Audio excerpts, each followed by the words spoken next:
Hello guys, आज हम इस वीडियो में एक और इंटरेस्टिंग स्टोरी रीड करेंगे और अपनी इंग्लिश को इम्प्रूव करेंगे। स्टोरी का नाम है कुकून एंड द बटरफ्लाई। ये हमारी है स्टोरी नंबर 66। तो वीडियो को कंप्लीट देखना, पसंद आए तो कमेंट करना और अगर चैनल पर न्यू है तो आप प्रीवियस सभी वीडियोस को वॉच करें। अगर यूज़फुल लगे तो सब्सक्राइब जरूर कीजिएगा। अब शुरू करते हैं स्टोरी को। यहाँ पे लिखा है कुकून। कुकून क्या होता है? ये जो आप शैल देख रहे हो, कवच देख रहे हो जिसमें से बटरफ्लाई निकलती है, इसको बोला जाता है cocoon. Cocoon and the butterfly. This is our story. Story goes like this. Once, एक बार, देयर लिव्ड अ बॉय, एक लड़का रहता था। ये हमारा देयर का चैप्टर है। टेंस अगर देखोगे पास्ट इंडेफिनिट। एक लड़का रहता था हुज नेम, जिसका नाम वॉज ब्रूज, जिसका नाम ब्रूज था। ये हमारा हुज रिलेटिव प्रोनाउन। हुज के साथ हमेशा एक नाउन लगता है और ये एडिशनल इंफॉर्मेशन दे रहा है लड़के के बारे में। तो एक बार एक लड़का था जिसका नाम ब्रूस था और यहाँ पे हुज नेम एक तरह से सब्जेक्ट का भी काम कर रहा है। हेल्पिंग वर्ब लगा दी वॉज। वन डे, एक दिन, ही सो, उसने देखा, अ कुकून, एक कुकून। टेंस है पास्ट इंडेफिनिट, ये सेकंड फॉर्म और ही हो गया सब्जेक्ट। ही लव्ड बटरफ्लाइज, उसे तितलियां बहुत पसंद थी। ये हमारा है लव लाइक हेट का चैप्टर। ये सब्जेक्ट, ये सेकंड फॉर्म। लव मतलब बहुत पसंद होना, तो उसे तितलियां बहुत पसंद थी। एंड और हैड अ क्रेज, और उसे पागलपन था। ये क्रेज का मतलब होता है पागलपन, जो कि एक नाउन है, इसीलिए आर्टिकल यूज किया। हैड लगाया हुआ है तो ये हमारा पास्ट पोजेशन का लेसन। यहाँ पे ध्यान से समझे, एंड सेंटेंस को जोड़ने का काम कर रहा है। ही सो, उसने देखा। ही हैड अ क्रेज, उसे पागलपन था, तो ये एंड से जोड़ा गया। ही दो बार नहीं लिखेंगे, सिंगल टाइम यूज किया जाएगा। तो उसे पागलपन था, किसका? For its wonderful combination of colours, इसका जो शानदार कॉम्बिनेशन ऑफ कलर्स है, मतलब तितलियों की बात हो रही है, तो उसका पागलपन था। इन फैक्ट, वास्तव में, ही यूज्ड टू स्पेंड, वो बिताया करता था, अ लॉट ऑफ टाइम, बहुत ज्यादा समय, अराउंड बटरफ्लाइज, तितलियों के इर्द गिर्द। ये लेसन हमारा आ गया यूज्ड टू का और स्पेंड वर्ब की first form. Bruce new, Bruce जानता था, हाउ मतलब कैसे, अ बटरफ्लाई वुड स्ट्रगल, कि एक तितली संघर्ष करेगी। तो वो जानता था कि कैसे एक तितली संघर्ष करेगी। करेगी फ्यूचर की बात है, विल आना चाहिए, लेकिन यहाँ पे वुड लगा है। क्यों? क्योंकि ये हमारा पास्ट प्लस वुड का लेसन है, तो ये एक तरह की कंजंक्शन नरेशन हो जाती है, इसलिए विल कन्वर्ट होगा वुड के अंदर। तो वो जानता था कि कैसे एक बटरफ्लाई स्ट्रगल करेगी, संघर्ष करेगी। टू ट्रांसफॉर्म, रूपांतरित होने के लिए। ट्रांसफॉर्म होता है रूपांतरित होना, अपना रूप बदलना। ट्रांसफॉर्म इनटू समथिंग, तो ट्रांसफॉर्म यहाँ से इनटू यहाँ तक। तो किस से ट्रांसफॉर्म होगी? फ्रॉम एन अगली कैटरपिलर, एक बदसूरत कैटरपिलर से एक ब्यूटीफुल वन में। आगे लिखा है मैनी ऑफ अस नो, हम में से ज्यादातर जानते हैं। यहाँ पे मैनी ऑफ अस सब्जेक्ट हो गया, अस मतलब हम, और इसमें से बता रहे हैं मैनी मतलब कई, हम में से कई, मैनी ऑफ अस, नो जानते हैं, दैट की a beautiful and colourful butterfly, एक सुंदर और रंग बिरंगी तितली जो है, कम्स वो आती है, फ्रॉम एन अनअपीलिंग वॉर्म, एक अप्रिय कीड़े से।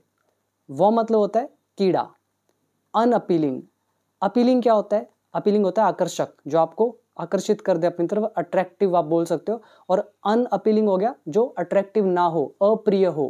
क्लियर हो गया यहाँ तक सारा? यहाँ पे अगर देखो तो दैट सेंटेंस को जोड़ने का काम कर रहा है। दैट के बाद ये जो है ब्यूटीफुल एंड कलरफुल बटरफ्लाई, ये सारा सब्जेक्ट है, कम या वर्ब की फर्स्ट फॉर्म। एस लगा दिया तो प्रेजेंट इंडेफिनिट।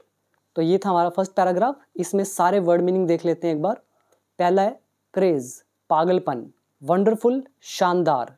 स्पेंड, बिताना। स्ट्रगल, संघर्ष करना। ट्रांसफॉर्म, रूपांतरित होना।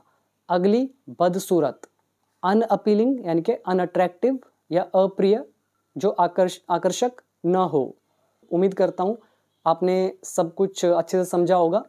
और जो लोग इस चैनल पर न्यू है, अगर उनमें से कोई भी इंग्लिश सीखना चाहता है स्टेप बाय स्टेप, बिल्कुल बेसिक से लेकर सुपर एडवांस्ड लेवल तक, तो आप मेरा कोर्स ज्वाइन कर सकते हैं। उसके अंदर मैंने ऑलरेडी 500 वीडियोस अपने 10 साल के एक्सपीरियंस से बना के डाली हुई है। बिल्कुल स्टेप बाय स्टेप होगा। अगर आपको कुछ भी नहीं आता है तो भी कोई प्रॉब्लम नहीं है, आप मेरे कोर्स से सीख सकते हैं।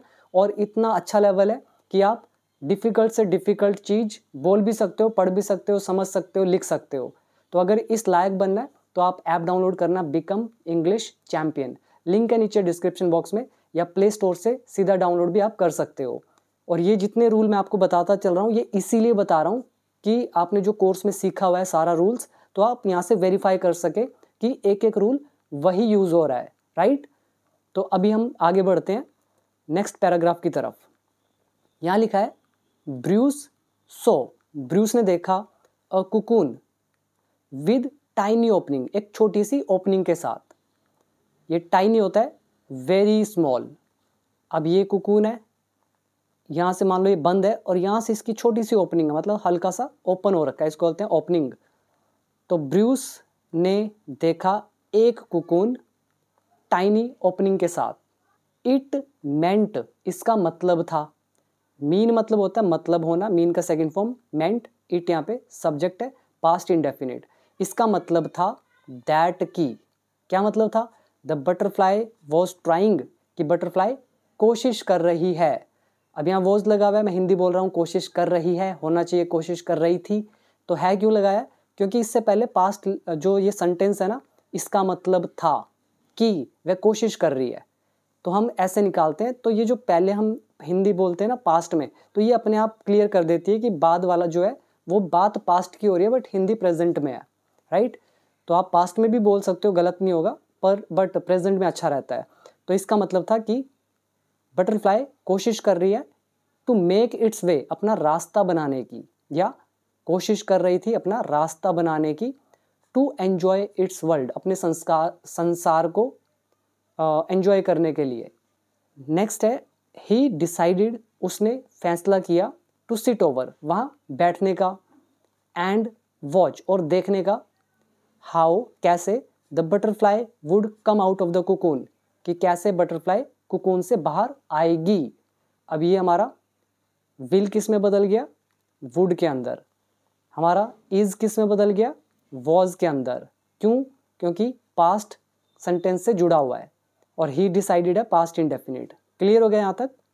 आगे देखो, ही हैड बीन वॉचिंग, वह देख रहा था। द बटरफ्लाई, तितली को। स्ट्रगलिंग, संघर्ष करते हुए। कौन सा संघर्ष? To break the shell, shell को तोड़ने का। फॉर सेवरल आवर्स, कई घंटों से। ये जो लेसन है हमारा, यहाँ ध्यान देना, हैड बीन लगाए, वॉच वर्ब की फर्स्ट फॉर्म आईएनजी, ही यहाँ सब्जेक्ट है। टेंस हो गया टाइम इन टेंस, यानी कि प्रेजेंट परफेक्ट कंटिन्यूस टेंस, उसका past past perfect continuous tense. तो ये हमारा है पास्ट परफेक्ट कंटिन्यूस टेंस। तो वो देख रहा था। वॉच का मतलब होता है देखना, कोई एक्टिविटी को देखना, इसीलिए सी का यूज नहीं किया। एक्टिविटी देखोगे, हरकत देखोगे, हलचल देखोगे, तो हम वॉच लगाते हैं, नॉट सी। तो वो देख रहा था बटरफ्लाई को संघर्ष करते हुए। अब ये हमारा लेसन कौन सा है? सो कॉट हर्ड वाला। अब देखो यहाँ पे सी की जगह वॉच आ गया, उसके बाद समवन आ गया, फिर वर्ब आ गया और आईएनजी। तो ये जो होता है स्ट्रगलिंग, इसको जेरेंड बोलते हैं। वैसे अगर टेक्निकल में बताऊं तो ये एक्चुअली में पार्टिसिपल होता है, बट समझने के लिए हम जेरेंड बोल देते हैं, बट ये पार्टिसिपल होता है। बट इतना कोई फर्क नहीं पड़ता, बस ये याद रखो, कुछ करते हुए, स्ट्रगलिंग, संघर्ष करते हुए। कौन सा संघर्ष कर रहा था? तोड़ने का शेल को, शेल इज कवच, कई घंटों से। आगे लिखा है ही स्पेंट, उसने बिताया। ऑलमोस्ट मोर देन 10 आवर्स, करीब करीब, ऑलमोस्ट मतलब करीब करीब या लगभग 10 घंटे से ज़्यादा उसने बिताए। With the cocoon and the butterfly, cocoon और तितली के साथ। फिर क्या हुआ? The butterfly had been struggling very hard, butterfly बहुत ज़्यादा संघर्ष कर रही थी। फॉर आवर्स, घंटों से। टू कम आउट, बाहर निकलने के लिए। थ्रू द टाइनी ओपनिंग, उस छोटी सी ओपनिंग से। अगेन हैड बीन लगा हुआ है, आईएनजी लगा है, past perfect continuous tense. Unfortunately, दुर्भाग्यवश। Even after continuous attempts, even after बता रहा है यहाँ तक कि, इवन आफ्टर यहाँ तक कि लगातार प्रयास करने के बाद भी। फॉर सेवरल आवर्स, कई घंटों से। ठीक है, तो कई घंटों से या कई घंटों तक लगातार प्रयास करने के बाद भी। देयर वॉज नो प्रोग्रेस, कोई भी उन्नति नहीं थी कोई भी प्रगति नहीं थी। प्रोग्रेस इज उन्नति या प्रगति, नाउन का काम कर रहा है, ये हमारा देयर का लेसन। आगे लिखा है इट सीम्ड दैट, ऐसा प्रतीत हो रहा था। ये जो सीम है इसकी हिंदी निकलती है लगना, प्रतीत होना। तो ऐसा प्रतीत हो रहा था, ऐसा प्रतीत हुआ, सभी के लिए हम सीम्ड ही लगाते हैं। इट वॉज सीमिंग कभी नहीं होता। ये हमारा लेसन है वीडियो नंबर 127 का, आप चेक करना, समझ में आएगा। तो इट सीम्ड दैट, ऐसा लग रहा था कि the butterfly had tried it's best, कि तितली अपना सर्वश्रेष्ठ कोशिश कर चुकी है। अब यहाँ हैड लगा हुआ है, हम बोल रहे हैं चुकी है। क्यों? क्योंकि इससे पहले पास्ट जुड़ा हुआ है। तो ऐसा लग रहा था कि जो तितली है वो कोशिश कर चुकी थी, वो अपना कोशिश कर चुकी है, अपना बेस्ट।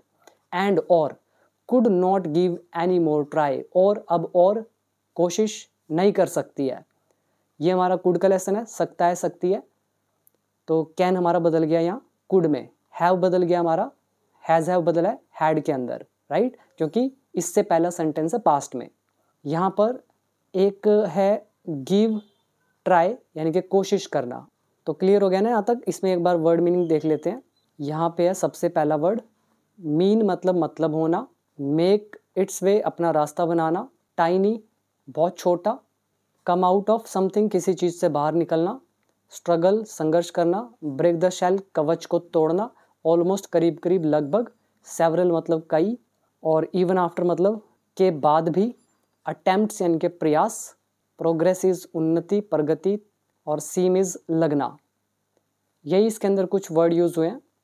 नेक्स्ट पैराग्राफ है ब्रूस, यहाँ पे लगा हुआ है देखो कोमा। तो ब्रूस जो था डिसाइडेड, तो इसने डिसाइड किया टू हेल्प द बटरफ्लाई, तितली की मदद करने का। और ब्रूस कौन? हु हैड अ पैशन, जिसमें पैशन था, जिसमें जज्बा था। पैशन होता है आपका जज्बा, आप किसके प्रति पैशनेट हैं, तो उसमें भी पैशन था। एंड लव था बटरफ्लाइज के लिए। तो ब्रूस जिसमें जज्बा था और प्रेम था तितलियों के लिए, तो उसने फैसला किया उसकी मदद करने का। यहाँ पे पैशन नाउन का काम कर रहा है, हैड लगा है, who is relative pronoun use किया गया ब्रूस के लिए, हु सब्जेक्ट भी है, तो ये who had a passion is past possession. और लव भी यहाँ पे क्या है, नाउन का काम कर रहा है, हु हैड लव। और डिसाइडेड है वर्ब की second form, Bruce decided past indefinite tense. आगे है he got a pair of scissors, वो कैंची लाया। सीजर्स क्या होता है? कैंची। तो अ पेयर ऑफ सीजर्स मतलब कैंची लेकर आया। एंड ट्विग्ड द कुकून, और जो कुकून था उसको खींचकर मरोड़ दिया। ट्विग का मतलब क्या होता है? हल्का सा मरोड़ देना, ठीक है, कोई चीज़ है उसको हल्का सा खींचना या मरोड़ देना। तो उसने भी क्या किया, कुकून को हल्का सा मरोड़ दिया। टू मेक लार्जर ओपनिंग, एक बड़ी ओपनिंग बनाने के लिए। फॉर द बटरफ्लाई, तितली के लिए।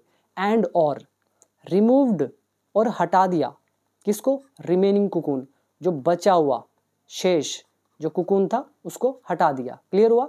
तो वो कैंची लाया और उसने कुकून को मोड़ा लार्जर ओपनिंग बनाने के लिए बटरफ्लाई के लिए, और हटा दिया जो भी अवशेष मतलब बचा हुआ कुकून था। क्लियर हो गया? Next, the butterfly emerged, butterfly उभरी, इमर्ज मतलब होता है उभरना, बाहर आना, निकलना। तो बटरफ्लाई उभरी, वो निकली, विदाउट एनी स्ट्रगल, बिना किसी संघर्ष के। अनफॉर्चुनेटली, दुर्भाग्यवश, द बटरफ्लाई लुक्ड, बटरफ्लाई दिख रही थी। ये हमारा लेसन है लुक, सी, फील वाला, जो किया था वर्कबुक पार्ट 3 में। हिंदी हम इसकी निकालते हैं पास्ट इंडेफिनिट में या पास्ट कंटिन्यूस में, लेकिन ट्रांसलेशन हमेशा सेकंड फॉर्म लगाकर ही होती है, ठीक है। ऐसा नहीं कहेंगे द बटरफ्लाई वॉज लुकिंग, वो गलत होगा। तो बटरफ्लाई लुक्ड, बटरफ्लाई दिख रही थी। नो लॉन्गर ब्यूटीफुल मतलब अब सुंदर नहीं, यानी कि तितली अब और सुंदर नहीं लग रही थी। ये हमारा लेसन है नो लॉन्गर का। तो वो अब और सुंदर नहीं दिख रही थी। एंड और हैड अ स्वॉलन बॉडी, और उसका जो शरीर था वो कैसा था? स्वॉलन था, यानी कि सूजा हुआ, और उसका शरीर सूजा हुआ था। With small and withered wings, छोटे और मुरझाए हुए पंखों के साथ। क्लियर हुआ? यहाँ पे समझो ध्यान से, बटरफ्लाई सब्जेक्ट है, लुक्ड वर्ब की second form past indefinite tense, उसके बाद एंड से सेंटेंस को जोड़ा गया। उसके बाद लिखा है हैड अ बॉडी, शरीर था, तो बटरफ्लाई हैड अ बॉडी, तितली का शरीर था। तो ये हो गया पास्ट पोजेशन। स्वॉलन एडजेक्टिव का काम कर रहा है, बॉडी यहाँ पे नाउन है। तो butterfly had a swollen body, उसका बॉडी सूजा हुआ था, and with small and withered wings, छोटे और मुरझाए हुए पंखों के साथ। विदर्ड होता है मुरझाया हुआ, ठीक है। अब इसमें वर्ड मीनिंग याद करो, अच्छे वर्ड इसमें आए हैं। पैशन इज जज्बा, दूसरा है अ पेयर्स ऑफ सीजर्स यानी कि कैंची, ट्वीक का मतलब होता है खींचना मरोड़ना, रिमेनिंग एडजेक्टिव का काम कर रहा है, मतलब बचा हुआ या फिर अवशेष, रिमूव इज हटाना, इमर्ज इज उभरना प्रकट होना सामने आना निकलना, अनफॉर्चुनेटली एडवर्ब है जिसका मतलब होता है दुर्भाग्यपूर्ण मतलब दुर्भाग्यवश। इसके अलावा स्वॉलन बॉडी सूजा हुआ शरीर, विदर्ड विंग्स मुरझाए हुए पंख। उम्मीद करता हूँ यहाँ तक अच्छे से आपको समझ में आया। नेक्स्ट है ब्रूस वॉज हैप्पी, ब्रूस खुश था, दैट की he made the butterfly come out of the cocoon, कि उसने तितली को कोकून से बाहर निकाला, विदाउट एनी मोर स्ट्रगल, बिना किसी ज़्यादा संघर्ष के। अब इसमें समझो, ब्रूस सब्जेक्ट है, हैप्पी हमारा है एडजेक्टिव, हेल्पिंग वर्ब वॉज तो नाउन एडजेक्टिव का चैप्टर, दैट सेंटेंस को जोड़ने का काम कर रहा है तो कंजंक्शन। उसके बाद समझो ही यहाँ पे सब्जेक्ट है, मेड यहाँ पे वर्ब की second form, past indefinite tense, but more importantly ये हमारा है कॉजिटिव वर्ब। देखो मेक लगा हुआ है कॉजिटिव वर्ब, उसके बाद कोई चीज़ आती है, उसके बाद वर्ब की first form, this is make causative verb, ठीक है, मेक समवन वर्ब की फर्स्ट फॉर्म। तो ब्रूस खुश था कि उसने तितली को बाहर निकाला कोकून के बिना किसी मोर स्ट्रगल्स के, संघर्षों के। ही कंटिन्यूड टू वॉच, वो देखता रहा द बटरफ्लाई तितली को, एंड और ही वॉज क्वाइट ईगर, और वो काफ़ी उत्सुक था। ये हमारा लेसन है ईगर टू प्लस वर्ब की फर्स्ट फॉर्म का, और क्वाइट मतलब काफ़ी, क्वाइट यहाँ पर है एडवर्ब। तो ही वॉज क्वाइट ईगर, वो काफ़ी उत्सुक था, टू वॉच देखने के लिए, किसको, बटरफ्लाई को उड़ते हुए, विद इट्स ब्यूटिफुल विंग्स अपने सुंदर पंखों के साथ। Next is Bruce thought, Bruce ने सोचा, दैट की क्या सोचा, एट एनी टाइम यानी कि किसी भी समय, the butterfly might expand the wings, जो तितली है वो अपने विंग्स अपने पंखों को फैला सकती है, एक्सपैंड कर सकती है। अब यहाँ पे आ रहा है सकती है, अब मैंने है बोला, था तो नहीं बोला, क्यों, क्योंकि ब्रूस थॉट, ब्रूस ने सोचा कि किसी भी समय तितली अपने पंख एक्सपैंड कर सकती है, फैला सकती है। अब ये हमारा मे का लेसन आ गया। मे फ्यूचर पॉसिबिलिटी को दिखाता है कि शायद ऐसा हो सकता है, लेकिन ये पास्ट है, दैट से जुड़ा हुआ है, तो मे किस में बदलेगा, माइट में। क्लियर हुआ क्यों आया माइट, तो वो अपने पंख एक्सपैंड कर सकती है, फैला सकती है कभी भी। श्रिंक द बॉडी, और बॉडी को सिकुड़ सकती है, श्रिंक मतलब होता है सिकोड़ना, एंड और the wings could support the body, और जो विंग्स हैं वो सपोर्ट कर सकते हैं शरीर को। अब मैंने बोला सकते हैं, यहाँ पे कैन है, कैन का कुड हो गया, और मे का क्या हो गया, माइट। आगे लिखा है अनफॉर्चुनेटली दुर्भाग्यवश, नाइदर द विंग्स एक्सपेंडेड, ना तो विंग्स फैले यानी कि ना तो विंग्स एक्सपैंड हुए, या कहो एनलार्ज्ड हुए, एनलार्ज मतलब बड़े होना, तो ना तो ये जो विंग्स हैं वो एक्सपैंड हुए या एनलार्ज यानी कि बड़े हुए, nor the swollen body reduced, और ना सूजा हुआ शरीर कम हुआ। ये लेसन है हमारा, देखो नाइदर नोर का। यहाँ पर जो रूल यूज हुआ है नाइदर नोर के पांच रूल थे। अब ये नाइदर अगर आ रहा है उसके बाद हमारा एक पूरा सेंटेंस आ रहा है, फिर नोर आ रहा है तो एक अगला दूसरा सेंटेंस आ रहा है। जब दो सेंटेंस अलग अलग हो तो नाइदर नोर उनसे पहले लगाए जाते हैं। ऐसे दो सब्जेक्ट हो तो उनसे पहले, दो ऑब्जेक्ट हो, दो वर्ब हो तो उनसे पहले, राइट। तो आप देख पा रहे हो एक एक रूल वही है। अगर आप ये देखो ये लेसन, ये कुड क्यों आया, ये थॉट पास्ट इंडेफिनिट, ठीक है, ये नाइदर नोर का लेसन, तो ये सारा क्या है, वही रूल्स जो हमने सीखे हुए हैं ए टू जेड। एक सिंगल रूल भी ऐसा नहीं हो सकता है जो मैंने ना सिखाया हो। आगे लिखा है अनफॉर्चुनेटली दुर्भाग्यवश, द बटरफ्लाई जस्ट क्रोल्ड, जो बटरफ्लाई थी वो केवल रेंगी, क्रोल होता है रेंगना, तो वो रेंगती रही अराउंड मतलब इर्द गिर्द आसपास, विद विदर्ड विंग्स मुरझाए हुए पंखों के साथ, एंड ह्यूज बॉडी और बड़े शरीर के साथ। नेक्स्ट है it was never able to fly, तो वो उड़ने में कभी भी समर्थ नहीं थी, ऑल थ्रू इट्स लाइफ, अपने पूरे जीवन। ठीक है, तो ये हमारा लेसन है एबल टू प्लस वर्ब की फर्स्ट फॉर्म, जिसका मतलब होता है समर्थ होना। तो इट वॉज नेवर एबल, वो कभी भी समर्थ नहीं थी उड़ने के लिए, ऑल थ्रू इट्स लाइफ, अपने पूरे जीवन भर। ऑल्दो, हालांकि, Bruce had done it with good intention, Bruce ने ये अच्छे इरादे के साथ किया था, मतलब उसकी मदद की थी अच्छे इरादे के साथ। अब यहाँ पे ये जो स्टोरी है ना, ये 5th क्लास की बुक की स्टोरी है। अब कौन सा बोर्ड है वो मुझे नहीं पता है, CBSE है या कौन है पता नहीं, तो 5th क्लास की बुक से ये स्टोरी मैंने ली है, तो वहाँ पे ऐसे ही लिखा है। ठीक है, वैसे ग्रामर के अकॉर्डिंग अगर हम ऑल्दो यूज़ करते हैं तो हमेशा यहाँ पर येट लगाकर सेंटेंस ट्रांसलेट किया जाता है, तो ये भी याद रखना, कई बार एग्जाम्स में ऐसे क्वेश्चंस आते हैं। और कई बार आप देखोगे कई बार सीधा कोमा ही लगा दिया जाता है, वैसे वो दो के साथ कोमा लगता है, बट ऑल्दो का कॉम्बिनेशन ही येट के साथ है।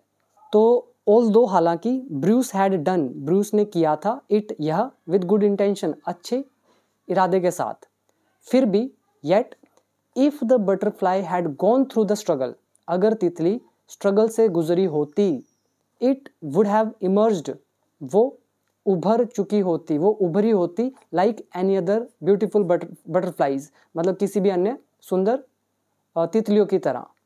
अब ध्यान से सुनना, इसमें अच्छे रूल यूज हुए हैं, मैं आपको दिखा देता हूँ। पहला है ऑल्दो, येट का लेसन।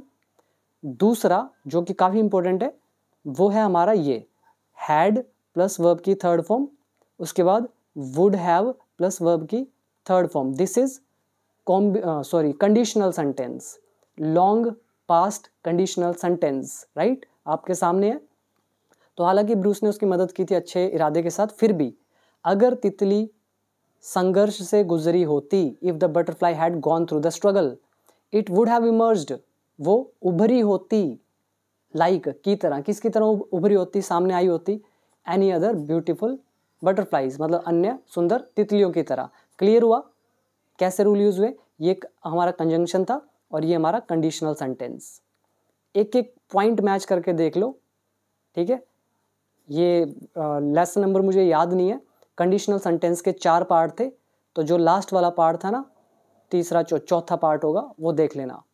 फिर क्या हुआ?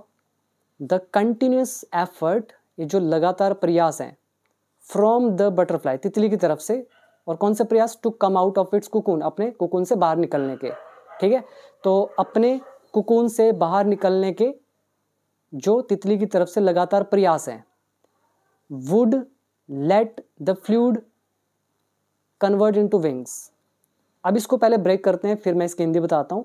ये जो सारा आपने ऊपर पढ़ा, ये सारा सब्जेक्ट है, यहाँ पे लगा दिया हमने वुड, इसके साथ हमने लगा दिया लेट, पॉजिटिव वर्ब। लेट के बाद हम कोई चीज़ लगाते हैं, उसके बाद हम लगाते हैं वर्ब की फर्स्ट फॉर्म। लेट का रूल क्या था? लेट, उसके बाद यहाँ कोई पर्सन या कोई थिंग, उसके बाद वर्ब की फर्स्ट फॉर्म। अब यहाँ पे मैच करो, लेट आ रहा है, उसके बाद यहाँ पे कोई थिंग आ गई, यहाँ पे हम फ्लूइड की बात कर रहे हैं। तो ये जो फ्लूइड है, ये कन्वर्ट होने देता किसमें? विंग्स में। अब इसको समझो, फ्लूइड कौन सा? स्टोर्ड, जो जमा था किसमें? इन द बॉडी, शरीर में। अब इसकी हिंदी निकालते हैं। हम कह रहे हैं जो तितली की तरफ से कुकून से बाहर निकलने का जो लगातार प्रयास है, तो ये फ्लूइड जो था स्टोर्ड था उसकी बॉडी में, तो इसने कन्वर्ट कर दिया होता विंग्स के अंदर, ठीक है। तो ये एफर्ट कन्वर्ट करने देते फ्लूइड को विंग्स के अंदर, ये हो गया इसका मतलब। समझ में आया अच्छे से? ये जो वुड है, ये क्या बता रहा है? ऐसा करने देते, ये कल्पना है कंडीशनल सेंटेंस की, इसलिए हमने यूज़ किया वुड। नेक्स्ट है दज, इस तरह से। अब ये दज का लेसन आ गया वीडियो नंबर 250 या 251, देख लेना, समझ में आएगा। 251 होना चाहिए। तो दज, इस तरह से, इस प्रकार। The body would become lighter, जो शरीर है वो हल्का हो जाता। अभी मैंने ये बोला हो जाता, तो ये भी वुड आएगा, क्यों? ये भी हमारा कंडीशनल सेंटेंस है। अगर ऐसा होता तो ऐसा हो जाता, अगर ऐसा होता तो वैसा हो जाता। अगर मैं राजा होता तो मैं ये काम करता, अगर मैं पढ़ता मैं पास हो जाता। तो हमने क्या यूज़ किया था कंडीशनल में? वुड का। इसीलिए ये वुड है कंडीशनल, ये वुड है कंडीशनल। तो इस तरह से जो बॉडी है वुड बिकम लाइटर, वो हल्की हो जाती, एंड स्मॉलर, और छोटी हो जाती, एंड और द विंग्स, और जो ये पंख है, would be beautiful and large, और ये सुंदर और बड़े हो जाते। तो वुड आ रहा है, बी यहाँ पर वर्ब की फर्स्ट फॉर्म। तो कल्पना करना। तो ये सारा का सारा कंडीशनल सेंटेंस है जब हम कल्पना में बात करते हैं कि कुछ हो जाता। आगे लिखा है if we don't want to undergo any struggle, अगर हम किसी भी संघर्ष से नहीं गुजरना चाहते हैं। अंडरगो स्ट्रगल होता है संघर्ष से गुजरना, अगर हम नहीं चाहते हैं गुजरना किसी भी संघर्ष से। We would not be able to fly, हम उड़ नहीं पाएंगे। अब यहाँ पे ये हमारा फ्यूचर कॉम्बिनेशन है, उसके हिसाब से विल लगना चाहिए। We will not be able to, ये हमारा लेसन है एबल टू का फ्यूचर, पाऊंगा पाऊंगी पाएंगे, सकूंगा सकूंगी सकेंगे। हमने वुड क्यों लगाया है फ्यूचर कॉम्बिनेशन में? क्योंकि यहाँ पे कल्पना की जा रही है, जहाँ पर भी कल्पना की बात होगी वहाँ पे विल नहीं आएगा, वुड आएगा। अगर कल्पना ना हो, हकीकत की बात होती तो हम यूज़ करते विल। तो अगर अगर हम संघर्ष से नहीं गुजरना चाहते हैं तो हम उड़ भी नहीं पाएंगे। Now the moral of the story, struggle makes us shine. और अगर आप रूल्स में मास्टर बनना चाहते हो तो डाउनलोड कर लेना become English champion app, link दे रखा है नीचे डिस्क्रिप्शन बॉक्स में, या फिर आप सीधा प्ले स्टोर से डाउनलोड करें और सीखना शुरू करें। और इसके अलावा अब हम मिलेंगे अगली वीडियो में एक और इंटरेस्टिंग स्टोरी के साथ। Thank you so much.